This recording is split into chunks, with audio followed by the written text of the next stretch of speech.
본문은 삼위 하나님과 우리의 구원에 대한 말씀입니다. 본문을 자세히 보면 반복되어 나오는 구절이 있습니다. 바로 그리스도 안에서 라는 구절이죠.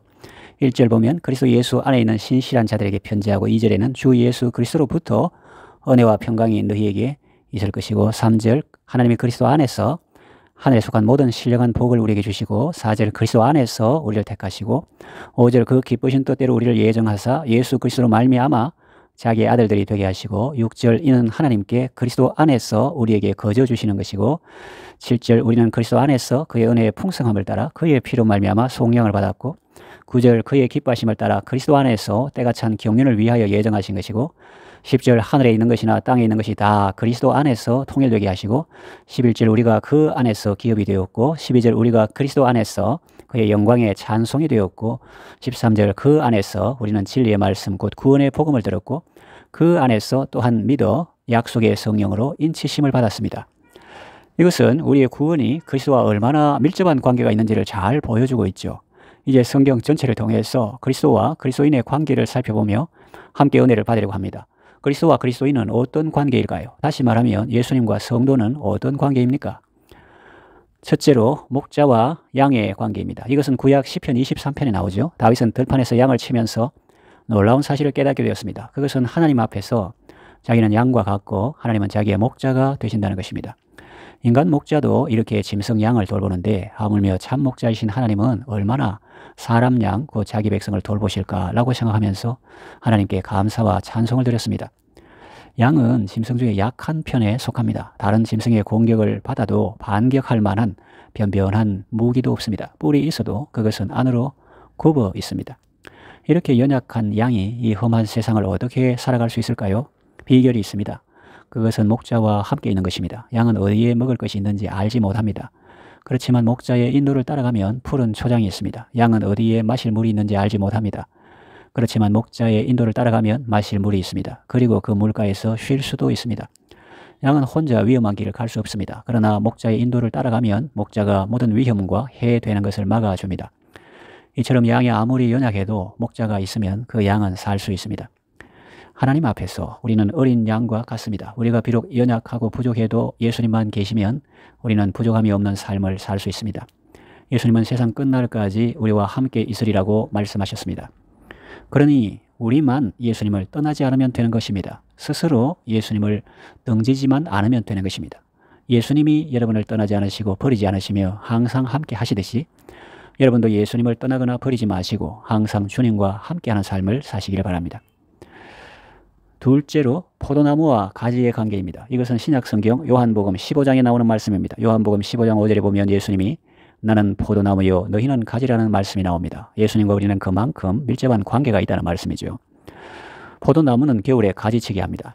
봄이 되면 새 싹이 나옵니다. 새로운 가지도 나옵니다. 잎이 생깁니다. 그리고 포도송이가 생기고 좁쌀만한 열매들이 보입니다. 날씨는 무더워집니다. 좁쌀만 했던 열매들이 어느 순간 구슬처럼 커진 것을 보게 됩니다. 그리고 그 무더운 여름을 지내는 동안 포도 열매는 알이 차오르고 푸른 껍질이 붉으스름하게 변합니다. 이거 간단한 뜻이죠.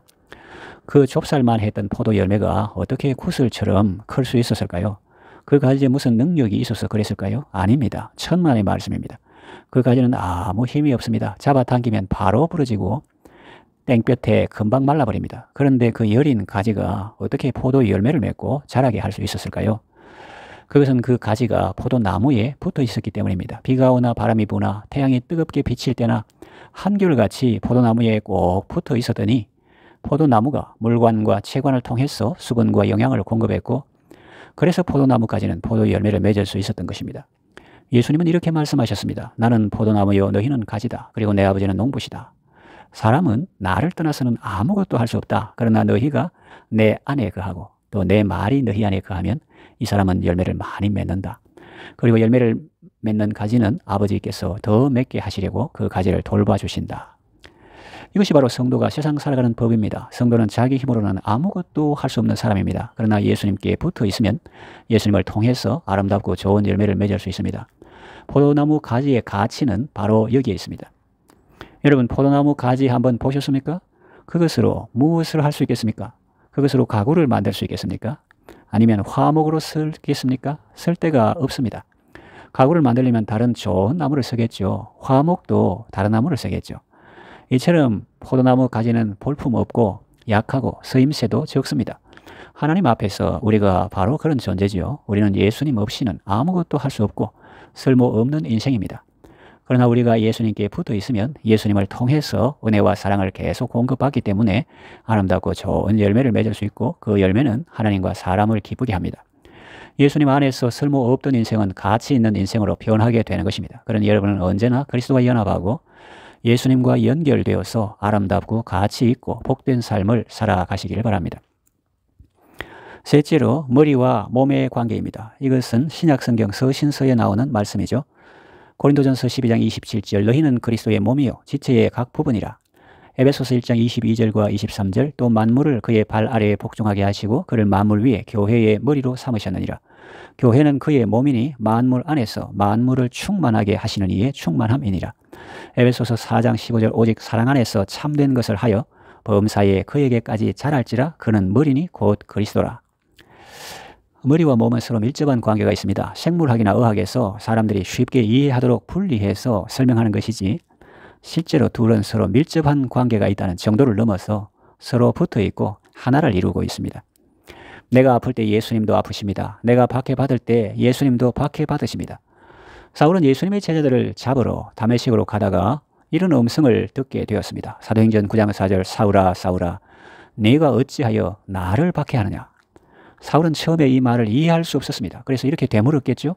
주님 누구십니까? 그때 예수님은 이렇게 대답하셨습니다. 나는 네가 박해하는 예수다.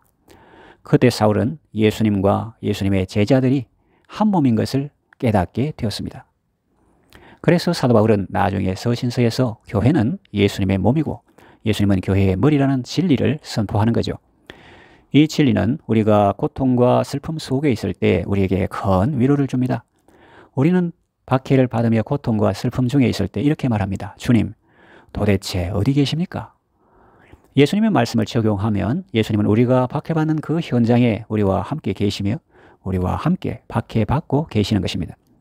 시편 91편 15절 그들이 환난 당할 때에 내가 그와 함께 하여 그를 건지고 영화롭게 하리라 하셨죠. 하나님은 우리가 환난 당할 때 우리와 함께 하시고 또 우리를 건져주시고 영화롭게 해주십니다.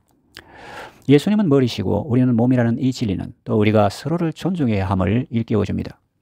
예수님은 머리시고 우리는 지체의 각 부분이기 때문에 나와 다르다고 다른 형제를 비판하는 것이 아니라 그를 사랑하고 존중할 때 자신이 먼저 복을 받고 공동체도 성장하게 되는 것입니다. 빈약한 자를 돌보는 자에게 복이 있으며 재앙의 날에 여호와께서 그를 붙들어 주시리로다. 또 가난한 자를 불쌍히 여기는 것은 여호와께 꾸이는 것이니 여호와께서 그 선행을 갚아 주시리라는 말씀도 있고 너를 축복하는 자에게는 내가 복을 내리고 라는 말씀도 있죠. 또 여기 내 형제 중에 지극히 작은 자 하나에게 한 것이 곧 내게 한 것이라는 말씀도 있습니다. 그러므로 형제를 박해하는 것은 예수님을 박해하는 것이고 형제를 사랑하고 존중하는 것은 바로 예수님을 사랑하고 존중하는 것입니다. 성도는 예수님의 몸이기 때문이죠. 그러므로 우리는 예수님을 대하듯이 형제를 사랑하고 존중하는 삶을 살아야 하겠습니다.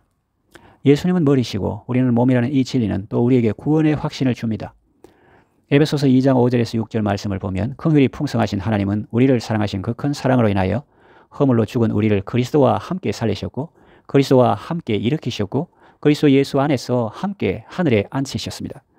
다시 말하면 예수님의 죽음은 나의 죽음이요 예수님의 부활은 곧 나의 부활이요 예수님의 성천은 곧 나의 성천이요 예수님의 하늘 좌정하심은 나의 좌정이요 예수님의 승리는 바로 나의 승리요 예수님의 영광은 바로 나의 영광이라는 말씀입니다.